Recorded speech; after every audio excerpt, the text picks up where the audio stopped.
Have you ever felt that prickling sensation on the back of your neck? The feeling that you are being watched, even when you're completely alone?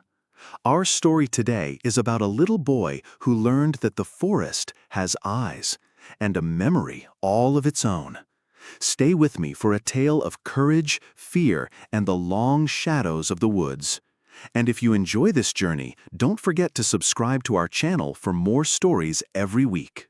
The day began with the cheerful sound of laughter and the smell of fresh sandwiches. 7-year-old Leo was on a picnic with his parents at the edge of the Sun Hollow woods.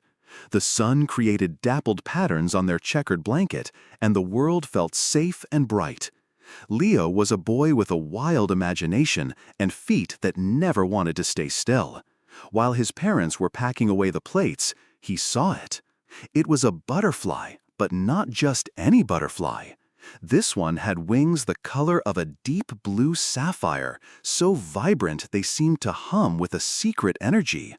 It danced in the air, just beyond his reach, a tiny jewel against the green wall of the trees. Forgetting his mother's warning to stay close, Leo followed. "I'll be right back," he called, but his voice was swallowed by the rustle of leaves. The chase was a game. The butterfly would land on a leaf, its blue wings pulsing, and just as Leo's small hands reached for it, it would flutter away, deeper into the forest. He ran over mossy logs and ducked under low-hanging branches, his world a blur of green and brown, with that brilliant spot of blue always just ahead. He wasn't thinking about where he was going. He was only thinking about the beautiful creature. Then, suddenly, it was gone. Leo stopped, panting, his hands on his knees. He looked up. The butterfly had vanished, and so had the sun. The enormous trees formed a thick canopy overhead, blocking out the sky. The cheerful, dappled light of the picnic spot was gone, replaced by a cool green twilight.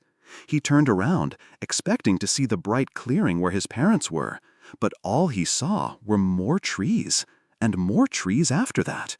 They all looked the same. "Mom! Dad!" he called out. His voice sounded small and weak in the vast silence. Only a distant bird answered with a lonely cry. A cold feeling, colder than the forest air, began to creep up his spine. He was lost. He tried to retrace his steps, but there was no path. Every direction looked identical. The friendly forest he had entered was changing. The shadows grew longer, stretching like long, bony fingers across the ground. The gentle rustle of leaves now sounded like whispers, secrets being shared just out of his hearing. As the light continued to fade, the forest came alive with new sounds.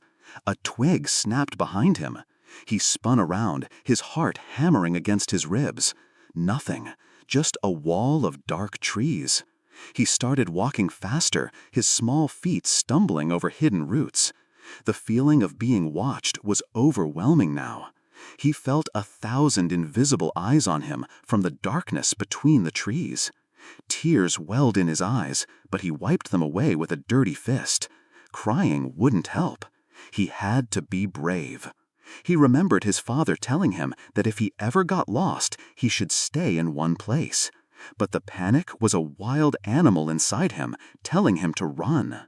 He stumbled into a small clearing.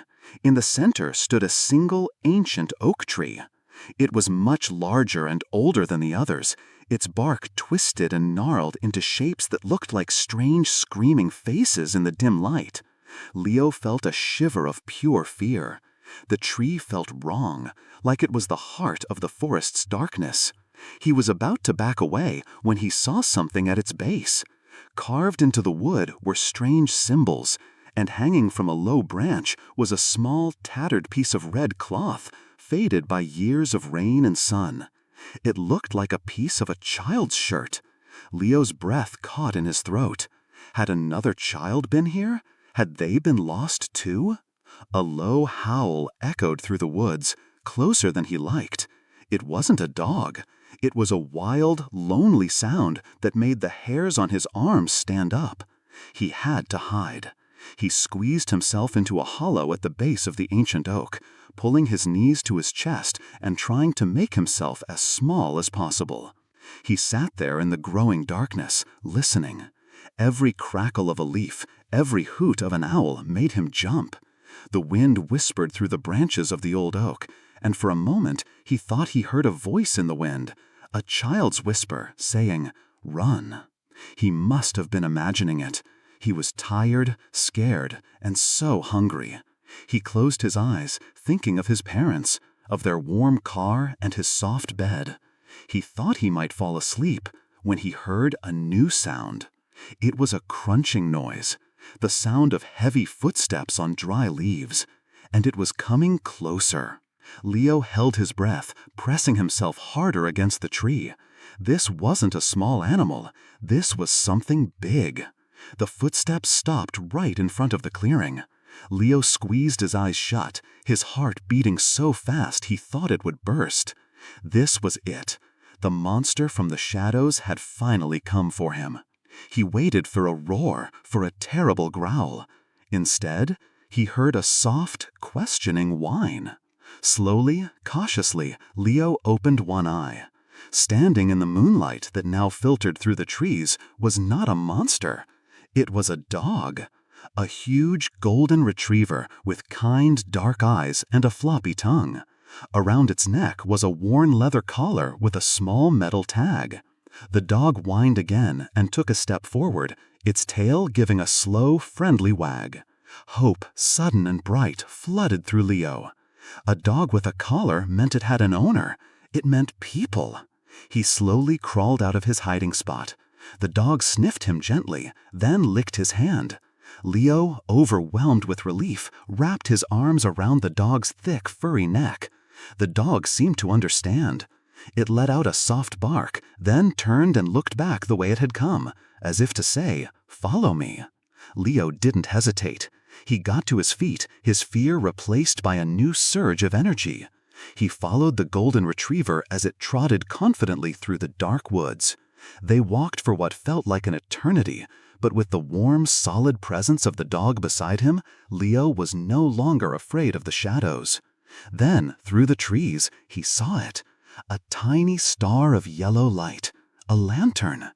And then he heard it, the most beautiful sound he had ever heard in his entire life. "Leo! Leo!"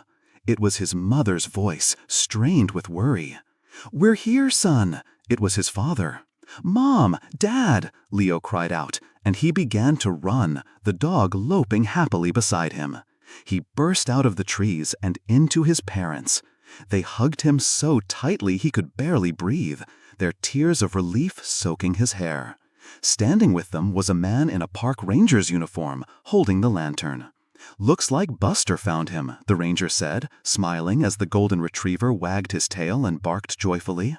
Wrapped in his father's jacket, safe and warm at last, Leo looked back at the wall of trees. The forest was dark and silent now, its secrets hidden once more. He had been lost and he had been terrified, but he had also found a courage he never knew he had. And as he walked away from the woods, he knew he would never forget the eerie whispers, the ancient watching tree, and the sapphire blue butterfly that had led him on the most frightening and unforgettable adventure of his life. A story of being lost and then found. It reminds us that even in our darkest moments, a little bit of hope, sometimes with 4 paws and a wet nose, can lead us back to the light. If you enjoyed this journey into the woods with Leo, please show your support by hitting that subscribe button and turning on notifications. We have many more tales to share with you. Thank you for listening.